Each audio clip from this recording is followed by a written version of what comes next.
Assalamu alaikum dear students. How are you students? Hope you all are fine and safe in your homes. Let we start our English lecture. Today our topic is online test. Prepare your test page like this.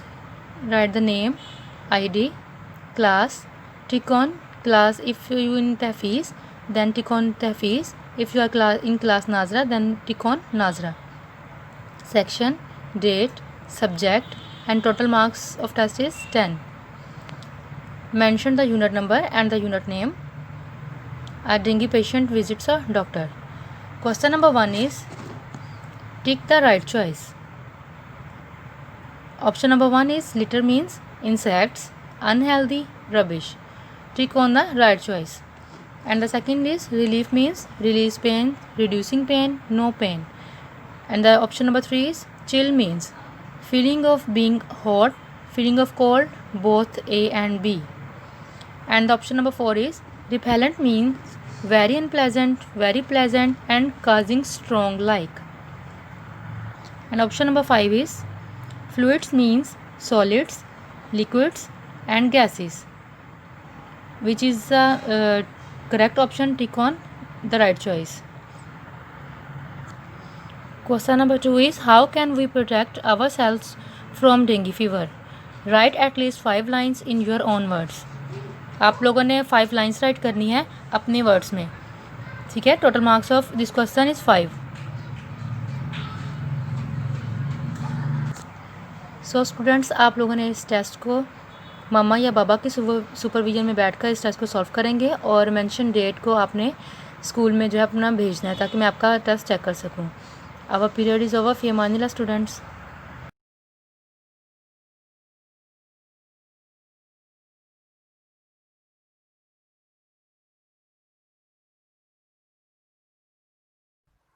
बिस्मिल्लाहिर्रहमानिर्रहीम. अस्सलाम वालेकुम dear students. I hope you all are fine. Previous lecture में हम लोगों ने chapter number 6 का topic discuss किया था, distribution of electrons in shells. Shells में किस तरह से इलेक्ट्रॉन्स डिस्ट्रीब्यूट होते हैं हमने ये डिस्कस किया था. हमने इसके अलावा इलेक्ट्रॉन्स कुछ एलिमेंट्स को भी डिस्कस किया था जिनके अंदर हम लोगों ने डिस्ट्रीब्यूशन की थी इलेक्ट्रॉन्स की. ये डिस्कस किया था कौन सा एलिमेंट जो सा है वो स्टेबल है और कौन सा अनस्टेबल है, उनको किस तरह से कैलकुलेट किया जाता है. आज हम लोग फर्दर डिस्कशन करेंगे. For this open your books page number 60. Okay जी, पेज नंबर 60 पे सबसे ऊपर है एक ब्लू कलर का हाईलाइट. हम इसको पढ़ेंगे. Why do atom combine. Atoms क्यों कंबाइन होते हैं. हमने पीछे पढ़ा है कि एक एलिमेंट यानी कि जो एक एलिमेंट होता है उसके शेल्स के अंदर कुछ डिस्ट्रीब्यूशन है जिसमें डिवाइड किया गया है इलेक्ट्रॉन्स को. तो जो शेल अनस्टेबल होता है, किसी शेल में अगर इलेक्ट्रॉन्स की कमी हो, पूरे इलेक्ट्रॉन्स ना हो, तो वो क्या होता है, अनस्टेबल स्टेट होता है. तो जिस तरह इधर तो जो अनस्टेबल इलेक्ट्रॉन होते हैं उनमें ज़्यादा से ज़्यादा वो जो से हैं वो मूवमेंट में ही रहते हैं. वो उनके अंदर क्योंकि उनकी स्टेट स्टेबल नहीं होती तो वो जो सा है वो अनस्टेबल स्टेट में होते हैं. इस वजह से वो कोशिश करते रहते हैं बॉन्ड्स करने की, कोलैप्स करने की. तो उस वजह से वो हमेशा, तो इस वजह से जो सा है वो दो इलेक्ट्रॉन्स की कम्बिनेशन होती है. एक इलेक्ट्रॉन अपना एटम जो अपना एटम है उसमें लूज गेन और शेयर करता है अपने इलेक्ट्रॉन्स को दूसरे इलेक्ट्रॉन्स के साथ, दूसरे एटम के साथ. तो इन दोनों के दरमियान एक बॉन्ड बनती है. जिस तरह एच का इलेक्ट्रॉन, हाइड्रोजन में सिर्फ एक इलेक्ट्रॉन था, बाकी एक की जगह नहीं खाली थी. दूसरी तरफ भी एच में एक इलेक्ट्रॉन था, एक की जगह खाली थी. तो जब दोनों में एक एक की जगह खाली थी तो इन्होंने अपने एटम्स को यानी कि एक दूसरे के साथ अपने इलेक्ट्रॉन्स को कंबाइन किया, इनके दरमियान एक बॉन्ड बनाई. और इन्होंने यानी कि इसने अपनी एनर्जी लूज़ की इसने भी अपनी एनर्जी लूज़ की और फिर इसके बाद एक दूसरे को अपने इलेक्ट्रॉन्स के साथ जोड़ दिया और फिर ये एक एलिमेंट बन गया, कंपाउंड बन गया H2. इस तरह बहुत सारे एलिमेंट्स जौन से हैं जिनके अंदर कैपेसिटी होती है, जो अनस्टेबल स्टेट में होते हैं उनके अंदर इलेक्ट्रॉन्स की मूवमेंट बहुत ज़्यादा तेज़ होती है. वो अपनी एनर्जी खुद ही लूज़ कर रहे होते हैं. उनको स्टेबल करने के लिए, वो अपने आप को स्टेबल करने के लिए दूसरे कंपाउंड्स के साथ उनको जोड़ा जाता है ताकि उनके अंदर जो है वो स्टेबल हो सकें और उनकी जो सी वो एक अपना कंपाउंड बना सकें।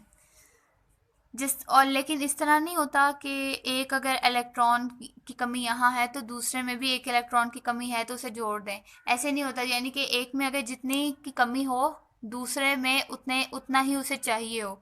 जिस तरह इधर एक की कमी थी, यहाँ एक की कमी थी, ठीक। तो दोनों को जब जोड़ा तो यहाँ पे भी 2 हो गई, यहाँ पे भी 2 हो गई, इन दोनों के इलेक्ट्रॉन्स यहाँ आके मिल गए, ये एक बॉन्ड बन गया और ये दोनों जो एलिमेंट्स हैं इन्होंने कंबाइन होके एक कंपाउंड बना दिया H2। ओके जी, ये था आज। आप लोगों ने इसको रीड आउट करना है अच्छे से।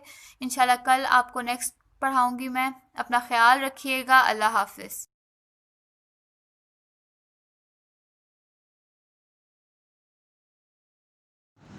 Bismillahirrahmanirrahim. Assalamu alaikum dear students. I hope you all will be safe and sound at your homes. आज हम एक्सरसाइज 2.2 के क्वेश्चन नंबर 3 का पार्ट 7 सॉल्व करेंगे। इसमें हमारे पास जो वैल्यू दी हुई है 3/2 डिवाइडेड बाय 4/9 मल्टीप्लाई बाय 16/81। अब इसमें जो हमारे पास वैल्यू दी है डिवाइडेड में, सबसे पहले हम इसका क्या करेंगे, रेसिप्रोकल करेंगे। तो रेसिप्रोकल में ये होता है कि जो हमारे पास डिवाइडेड का एक्सप्रेशन या जो हमारे पास ऑपरेशन होता है ये डिवीजन में मल्टीप्लिकेशन में कन्वर्ट हो जाता है, और जो सेकंड वैल्यू होती है इसका न्यूमरेटर डिनोमिनेटर में और डिनोमिनेटर जो है वो न्यूमरेटर में कन्वर्ट हो जाता है। अब इस तरह जब इसका रेसिप्रोकल किया 3/2 मल्टीप्लाई बाय 9/4 मल्टीप्लाई बाय 16/81, ये हमारे पास वैल्यू आई। अब सबसे पहले जो है ये 4 डायरेक्टली जो है 16 पे इसकी जो है वो कटिंग पॉसिबल है, तो 4 4 द 16। अब ये हमारे पास इसकी जगह पे जो है वो 1 आ गई वैल्यू। इसी तरह जो है अब ये नंबर फर्दर किस पे डिवाइड हो सकता है, 2 पे, तो 2 1 द 2 एंड 2 2 द 4।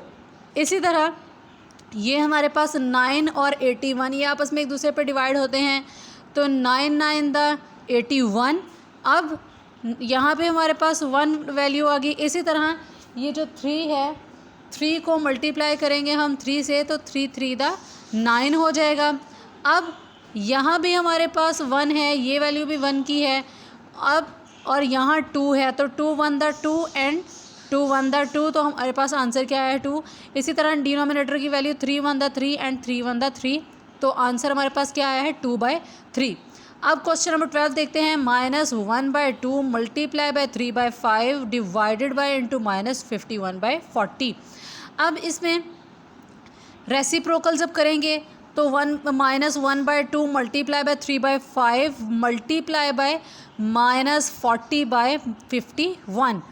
अब इसकी कटिंग किस तरह से पॉसिबल है, 3 को 51 से हम इसकी कटिंग करेंगे, 3 1 द 3 एंड 3 7 द 21, तो यहाँ पे हमारे पास क्या नंबर आया है 17।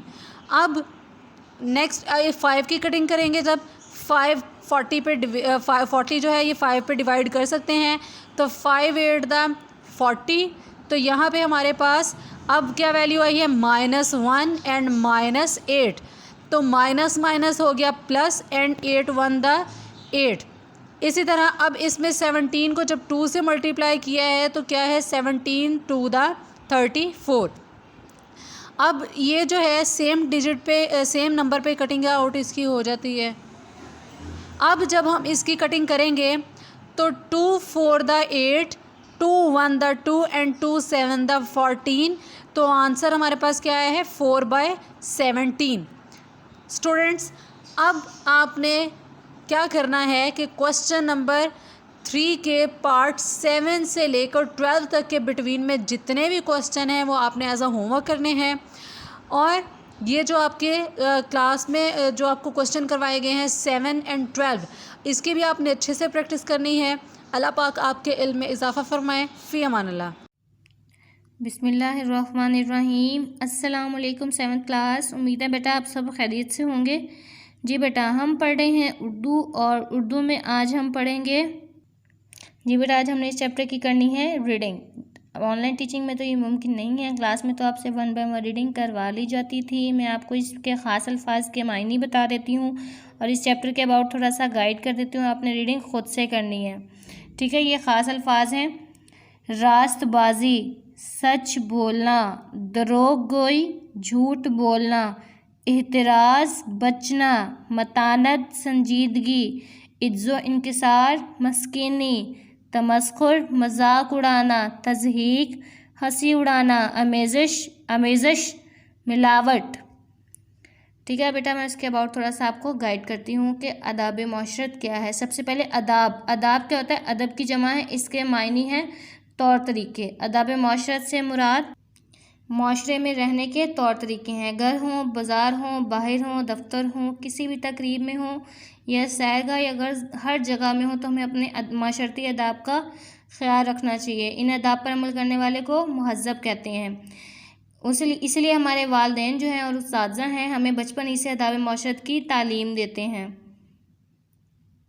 माशरे में रहने वाले तमाम अफराद का अदब करना ज़रूरी है। कोई किसी मज़हब, रंग, नस्ल से ताल्लुक़ रखता हो, अमीर हो या गरीब हो, गोरा हो या काला हो, हमें हर किसी के साथ एहतराम से पेश आना ज़रूरी है।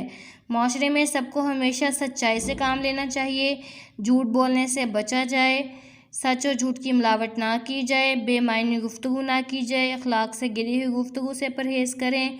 तहकीक के बगैर हमें कोई भी बात आगे नहीं फैलानी चाहिए। जब तक हमें किसी बात की तहकीक ना हो हमें आगे वो बात नहीं करनी चाहिए। गलती हो जाए तो उस पर शर्मिंदा होना चाहिए। कोई अपनी गलती पर माफ़ी मांगना चाहता हो तो उसे माफ़ कर देना चाहिए। बारिश के दिनों में अगर आप घर से बाहर जाएं, गाड़ी चलाएं, गाड़ी चलाते वक्त ख्याल रखना चाहिए कि किसी फ़र्द के लिबास पर कीचड़ के छींटे ना पड़ जाएं। दूसरों के लिए हमेशा मस्बत सोच रखनी चाहिए। आपको पहले भी हम लोग बताते हैं कि हमें दूसरों के लिए आसानियाँ पैदा करनी है, हमें मुश्किलात पैदा नहीं करनी, हमें आसानियाँ पैदा करनी है। अगर हम दूसरों के लिए आसानियाँ पैदा करेंगे तो अल्लाह जी हमारे लिए आसानियाँ पैदा करेंगे। सुनी सुनाई बात को बिला तहकीक आगे फैलाया ना जाए। हमें अपने हमसायों का ख्याल भी रखना चाहिए जैसे वो हमारे ही कुंबे का हिस्सा हैं। जब दूसरे मुसलमान भाई से मुलाकात हो तो उसे अस्सलाम वालेकुम कहा जाए। ये आपको स्कूल में भी बताया गया है कि अस्सलाम वालेकुम हमें अस्सलाम में पहल करनी चाहिए क्योंकि अल्लाह जी को अस्सलाम करने वाले पसंद है। घर में अगर आपके वालिद साहब आते हैं, कोई भी आता है तो आपने सबसे पहले बढ़ के सलाम करना है। ये नहीं कहना है कि वो बाहर से आए तो पहले वो सलाम करें, आपने बढ़ के सलाम करना है क्योंकि सलाम करने में पहल करनी चाहिए। बाहर जाएं, कोई भी आपको रास्ते में मिले आपने सलाम करना है उन्हें। घर में दाखिल होने के लिए इजाज़त ली जाए। वालिदैन, रिश्तेदारों, उस्ताज़ा कराम के साथ भी अदब से पेश आना चाहिए। यतीमों, लावारिसों, मज़दूरों के काम आना चाहिए। जब किसी से वादा करें तो उसे पूरा करें। अपना लिबास, घर, गली, स्कूल, गाँव, शहर को भी साफ़ रखना चाहिए। अगर हम इन बातों पर अमल करेंगे तो हमारा माशरा है वो जन्नत का जो है नमूना पेश कर सकता है। ठीक है बेटा, इस पूरे चैप्टर में आदाब माशरत हमें कैसे रहना चाहिए, कैसे दूसरों की खिदमत करनी चाहिए, दूसरों के काम आना चाहिए, दूसरों के साथ आसानी पैदा करनी चाहिए, दूसरों को उनका ख्याल रखना चाहिए, हमारे अपने हमसायों का, रिश्तेदारों का, सबका ख्याल रखना चाहिए और सबसे ज़्यादा अस्सलाम वालेकुम कहने में पहल करनी चाहिए। आपने इस चैप्टर को रीड करना है, बहुत अच्छे अच्छे आदाब हैं इसमें और इन पर अमल भी करना है इंशाल्लाह। बाकी इंशाल्लाह हम नेक्स्ट लेक्चर में करेंगे। तब तक के लिए अपना ख्याल रखिएगा। फ़ी अमानिल्लाह, अल्लाह हाफ़िज़।